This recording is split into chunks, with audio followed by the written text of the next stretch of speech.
AP ఎస్ఏ1 సంబంధించి sixth class English paper చూడండి.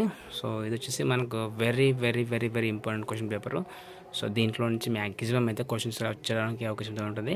And ఇక్కడ చూస్తే మనకు ఫస్ట్ పార్ట్ ఏలో వచ్చేసి పేపర్ వచ్చేసి మీకు ముందుగా 80 మార్క్స్ అండి. దీంట్లో మనకు పార్ట్ ఏలో 30 మార్కులు అయితే పేపర్ అయితే ఉంటుంది. ఇక్కడ చూస్తే కనుక ఒక ప్యాసేజ్ ఇచ్చారు.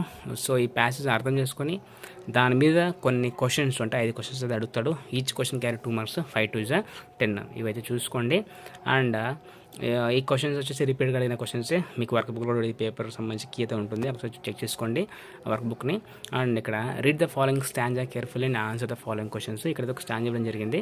ఈ స్టాంజా మీద 5 క్వశ్చన్స్ ఉన్నాయి. So each question carry 1 mark, 5 1 5. ఇవన్నీ కూడా వెరీ వెరీ యూస్ఫుల్ అనమాట.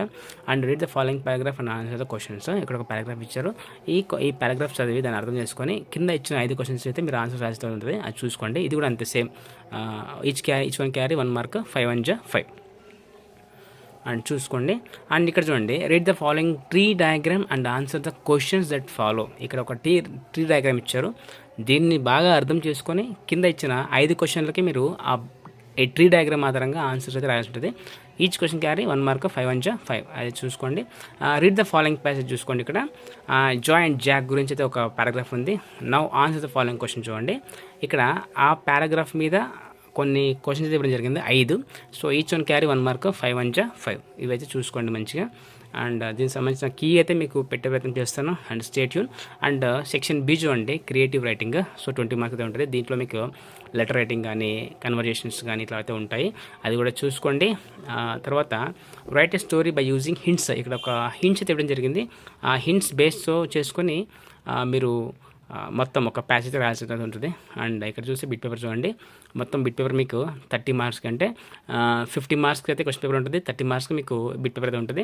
ఇక్కడ బిట్ పేపర్లో మీకు ఏంటంటే ఎక్కువగా గ్రామర్ పాయింట్స్ అయితే ఉంటాయి. దీంట్లో మీకు సినోనిమ్స్, తర్వాత antonyms and prefix, suffix, active voice, passive voice, తర్వాత articles, missing letters and spellings ఇవన్నీ అయితే ఉంటాయి. సో తర్వాత wild animal, separation of wild animals and pet animals, dictionary entry కానీ, తర్వాత grammar point, active voice, passive voice ఇవన్నీ అయితే ఉంటాయి. సో ఇవన్నీ అయితే బాగా చూసుకోండి.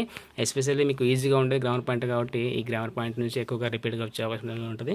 అండ్ మ్యాక్సిమం ఇందులో నుంచి రావడానికి అయితే మీకు స్కోప్ అయితే ఉంటుంది కాబట్టి ఈ పేపర్ని బాగా ప్రాక్టీస్ చేసుకోండి. సో డెఫినెట్గా అయితే మీకు ఇందులోంచి క్వశ్చన్స్ రావడానికి అయితే స్కోప్ అయితే ఉంటుంది. ఇలాంటి మరిన్ని అప్డేట్స్ కోసం మన ఛానల్ని సబ్స్క్రైబ్ చేసుకోండి. అలాగే ఈ పేపర్ కావాలంటే కింద మన టెలిగ్రామ్ గ్రూప్ జాయిన్ అయిపోండి, ఎక్స్క్లూజివ్ బ్రెయిన్ అనేసి.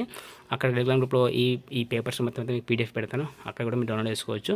And stay tune for more updates, and thank you so much for watching my video, and don't forget to subscribe my channel and share with your friends who need this one, and stay tuned for more updates.